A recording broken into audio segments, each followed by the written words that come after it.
don't want to bore you with a big scientific talk, but I think it's really important for you to see what actually is happening to real patients with really advanced Alzheimer's. First and foremost, I got into this field. I was a radiation oncologist, as Amir mentioned, for over 20 years. I lost my dad to cancer, started to see that really the paradigm of the way we were treating cancer just was not working, and really tried to look more at the holistic approach. Were there ways that we could treat patients without, making them so sick from chemo or causing side effects from radiation? And really along those paths, I started to look at the role of immunotherapy. So one of the things I really want to talk to you about is a cell that probably all of you who've been in medical school or gone through college and got a degree in bio might have heard of maybe for 2 minutes during one brief lecture, and that's natural killer cells. So just for a simplistic standpoint, you've got 3 basic cells in your body: red blood cells that shuttle oxygen, platelets that block your bleeding, and then finally white blood cells. And for white blood cells, most of the time we only focus on T cells.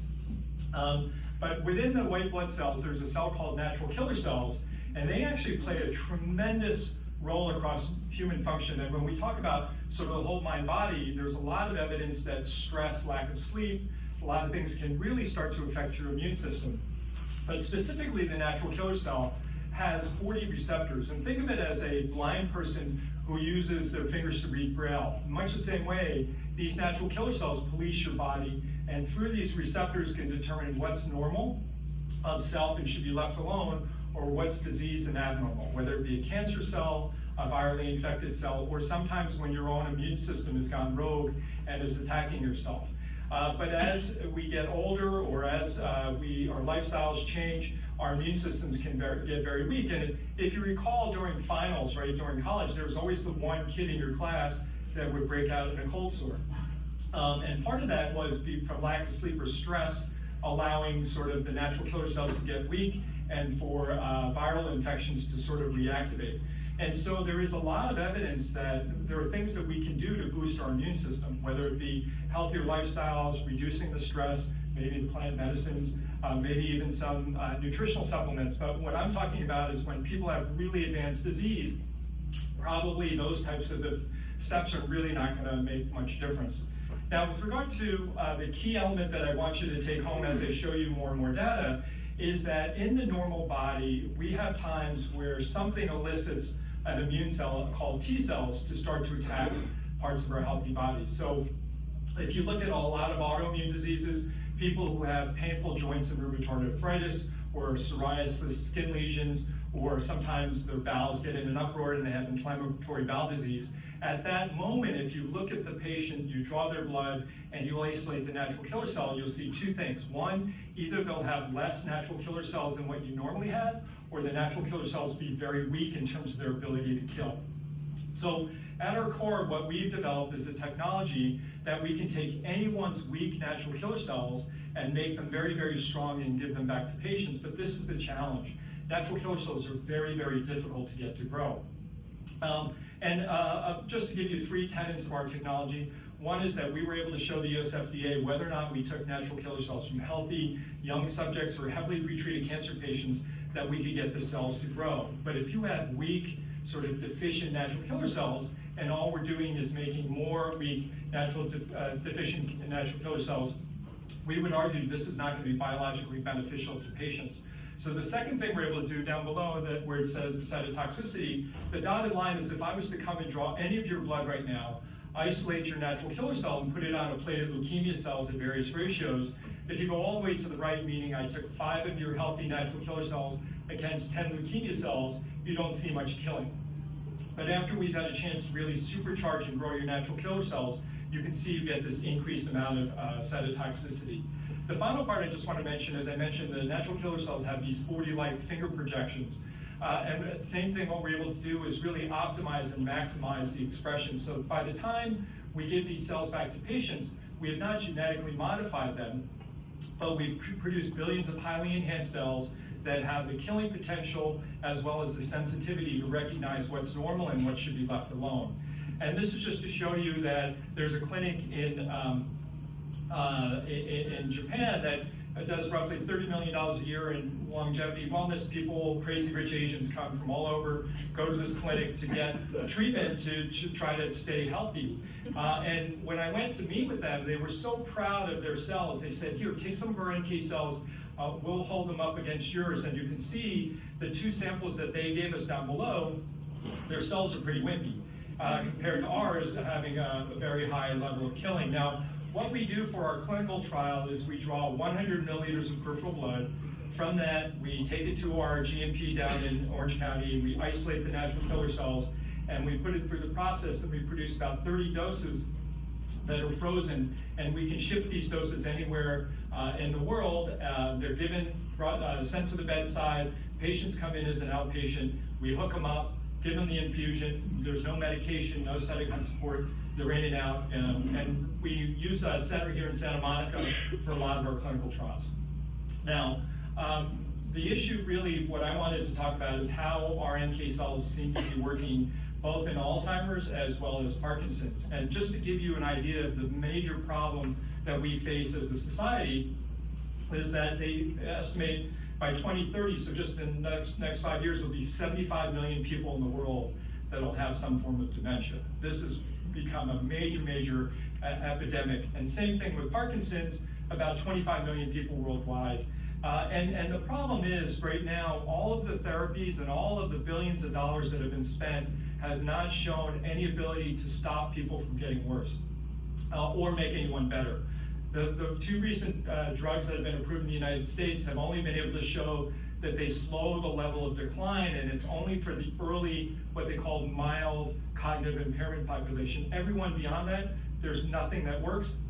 And basically the pharmaceutical community and the medical community have written off that population. So I want to show you some patients that we've treated and sort of how we got to where we are. I wish I could say I was so smart. I was sitting Amir and I were sitting around having some plant medicine, and we said, oh, I think natural killer cells would work for Alzheimer's. But it was not that way at all. When we first started, we were doing trials in cancer. My background is in oncology. But shortly after we finished our phase 1 and showed efficacy, and more importantly, that we didn't see a single side effect, the founder of our company's father was sitting in a nursing home in Seoul, South Korea with advanced Alzheimer's disease. He required 24-hour care. He had not gotten out of bed in years, not been able to walk or talk. And this was even before COVID. The founder of our company said, do you think it would be okay if we gave my father some natural killer cells? I'm very worried that he's going to develop pneumonia because so many people in the nursing homes were getting pneumonia. And this is even before COVID. So we had done the phase 1 studies, knew that it was safe, and we said, yeah, it should be fine. So we gave him a few doses. And shortly thereafter, about 3 months into it, he said, you're not going to believe this, but my father's talking to me, and he's able to sit up in bed. Can you see if there's any literature why and how natural killer cells should make anyone with dementia better? So immediately scoured the literature, called some leading experts at UCLA. They said, no, it's probably a coincidence. Dismissed it right away. But right after that, one of our employees had a family member, and there was a GoFundMe page, and he actually asked me if I would donate to the GoFundMe page, and I said, what's going on? And he said, well, I have a 38-year-old cousin, and he requires 24-hour care. He has advanced Alzheimer's. I said, wow, he's 38? He said, yes, when he was 34, he was working up in the Bay Area as a management consultant, started getting lost on his way to work and acting erratically, and they couldn't figure out what was going on with him. He ended up at UCSF.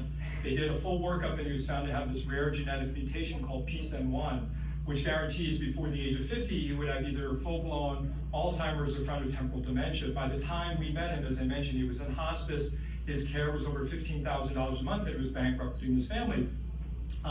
So we reached out to the family, and we said, we're not sure if this is going to work, but we'd like to at least offer this to him on compassionate use.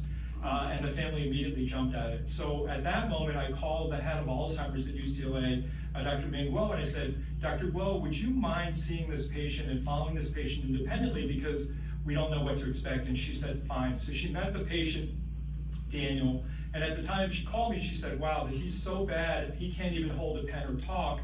I can't do a mini mental status exam. You can see from the top, his PET scan results showed that his brain had strikingly decreased activity.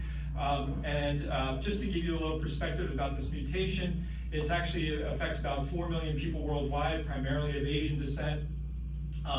And so when we got the FDA to get this compassionate use approval, this is the patient's brother's note. So on day one, we took his blood, we put it through a process, and before the very first infusion, this is the notes that the patient's brother had. It said, Daniel's still declining, he's no longer able to feed himself independently, can't recognize when he needs to go to the bathroom, can only speak a few words. And when we met him, he was no longer able to walk and he was wheelchair bound. So we put him through our process not knowing what to expect, and this is him now after just, I'm sorry. Dana, how's the food? Good. What are you eating? Food. You like it? Yeah. Awesome. You want to try eating with yourself? Yeah. Okay. Do you remember how to use a chopstick? Yeah. Okay. Well, let's see.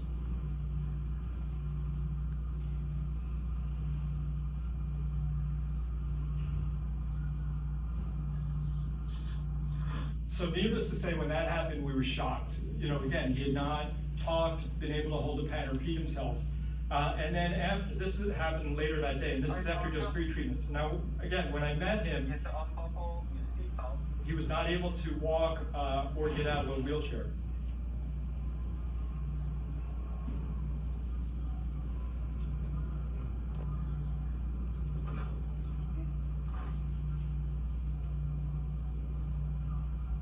So it was sort of just shocking. We said we still didn't know a mechanism of action. We didn't know what was going on, but clearly what was happening was miraculous. So after that, we continued to treat him. And as I mentioned in the beginning, he had not walked in many months. So when he was first walking, he was falling a lot and sustaining a lot of bumps on his head. And you can see his helmet that he's wearing there. But then after a few more treatments, this is what happened to Daniel. You working out? Were you doing some squats earlier? That's good. That's great, Daniel. Oh wow, you're running? What? And then this was him later that day. Okay, so Daniel's going back and running again. He's non-stop running. This is crazy. So when Dr. Guo saw this patient, she immediately called me. She said, what did you do to him? I'd never seen anyone with this advanced disease ever walk again, let alone do the things that he's doing. Why is this happening? And I still couldn't articulate this, and we still didn't understand it. So, okay, so Daniel, we then tried it on a more traditional Alzheimer's patient. Again, we didn't know, and I'm not cherry picking, I'm just showing you how we got to where we are. This was the mom of one of the bankers we had been talking to, and he mentioned that his mom had advanced Alzheimer's disease. You can see the lumbar puncture results from Columbia showing that her proteins, CSF was riddled with proteins. When we met her, she was no longer able to remember her kid's name. She couldn't remember she lived in New York. She too was not able to walk anymore or feed herself. And you can see her eyes very glossed over. We started treating her in Long Island, and after 2 doses, you see the lights starting to come back in her eyes, mood, energy, everything starting to improve. After a few more treatments, she too started feeding herself, and this is her walking for the first time in many months.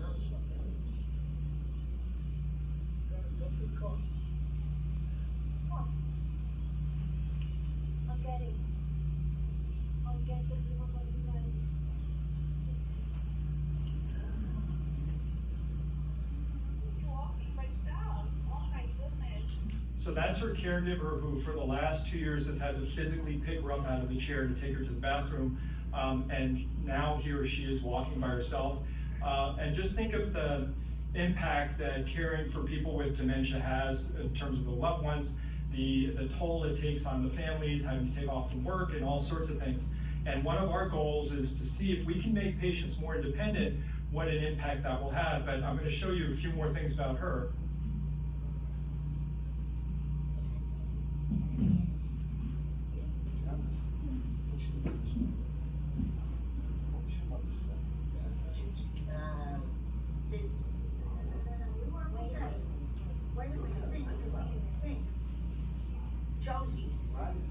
So we started to not only see physical improvement, but cognitive improvement, and this is her getting up out of a chair herself. Stand. Come on, stand up. Can't do it. Can you do it? Show me.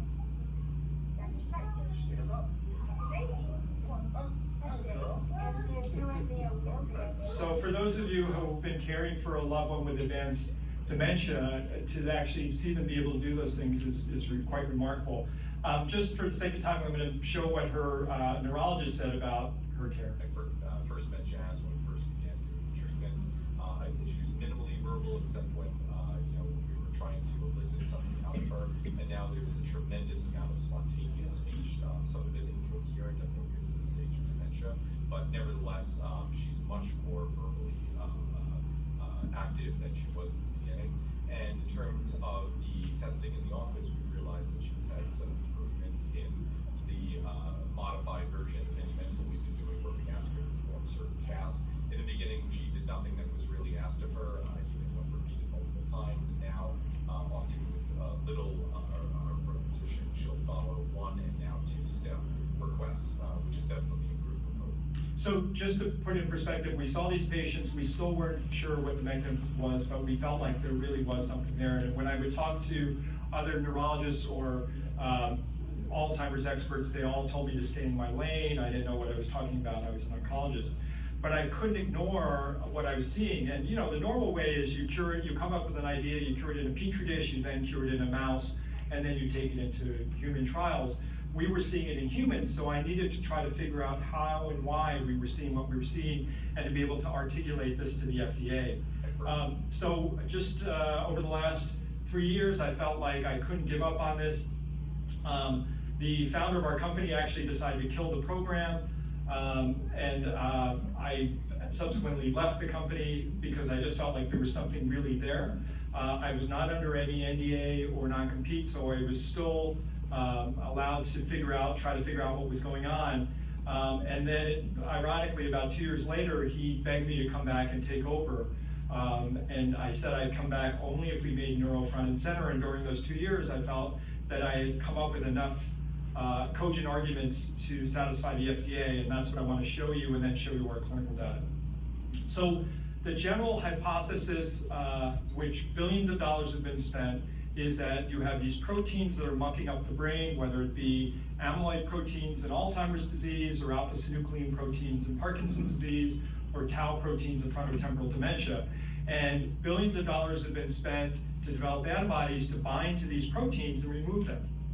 And they've done a great job of removing these proteins. But ironically, nobody's getting better. In fact, people still continue to get worse. And what we're now noting is that as these proteins accumulate, they elicit a downstream effect of neuroinflammation and damage. And specifically, it's those T cells in their gallant attempt to get up into the brain to try to clear them. Because they don't have the ability to discern what's normal or not, they cause a lot of collateral inflammation and damage. And in fact, if you look at the literature, there's tons of papers that show that the amyloid proteins or the alpha-synuclein proteins elicit this robust T cell effect. If you look at Lewy body dementia, same type of immune reaction. In Lou Gehrig's disease or ALS, same type of immune reaction. And also, after you've had traumatic brain injury or a stroke, there's this cascade of neuroinflammation. And what it is your own T cells attacking your brain. So one of the things I needed to show the FDA was how were our NK cells getting up into the brain? And the way we did that was I looked at the literature. They did lots of autopsy studies of people who had Alzheimer's, Parkinson's, bipolar disorder, and they found they all had chronic neuroinflammation, and when they stained the brains, they found these T cells stained for a chemokine receptor called CXCR3.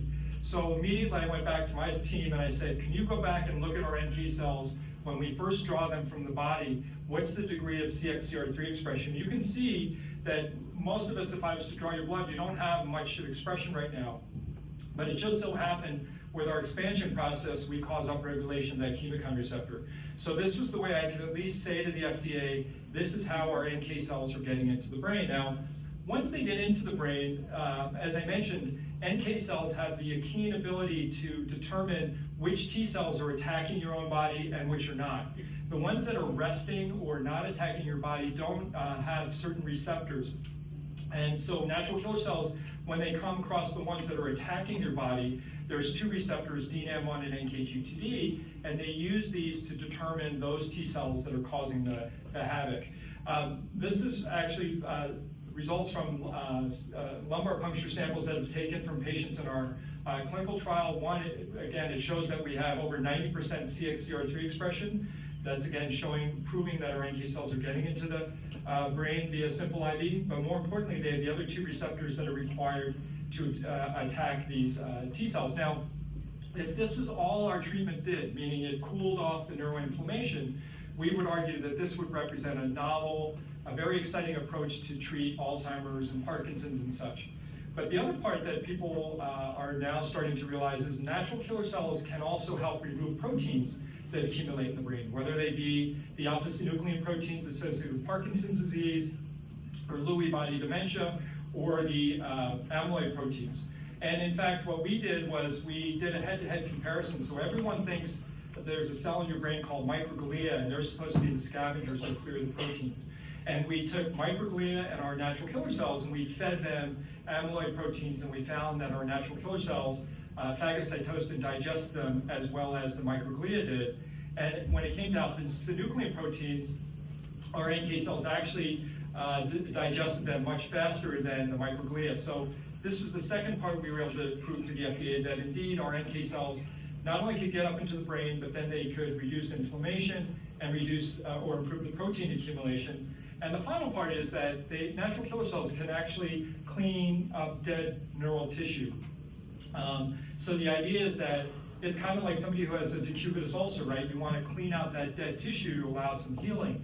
And we're not saying that when you remove the dead neural tissue, that new neural tissue necessarily grows back, but it may allow for alternative signal pathways to develop as a result of that. So putting it all together, what we went to the FDA and said is, we think we have a treatment that can get into the brain safely via simple IV, that you don't have to inject it through a catheter, that we can reduce the inflammation, the proteins, as well as clean up the cellular debris. And the FDA said, okay, we'll give you an IND to start the trial.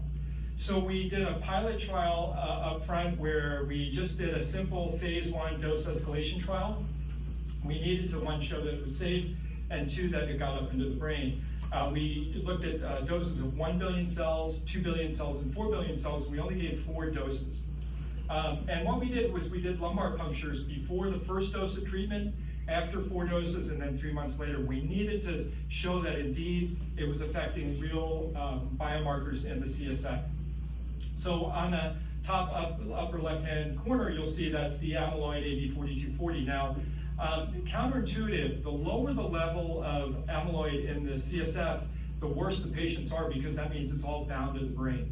So when you start to see the levels go up, that's actually a positive response. And you can see, again, this was a dose escalation study, that quite a few of our patients had improvement.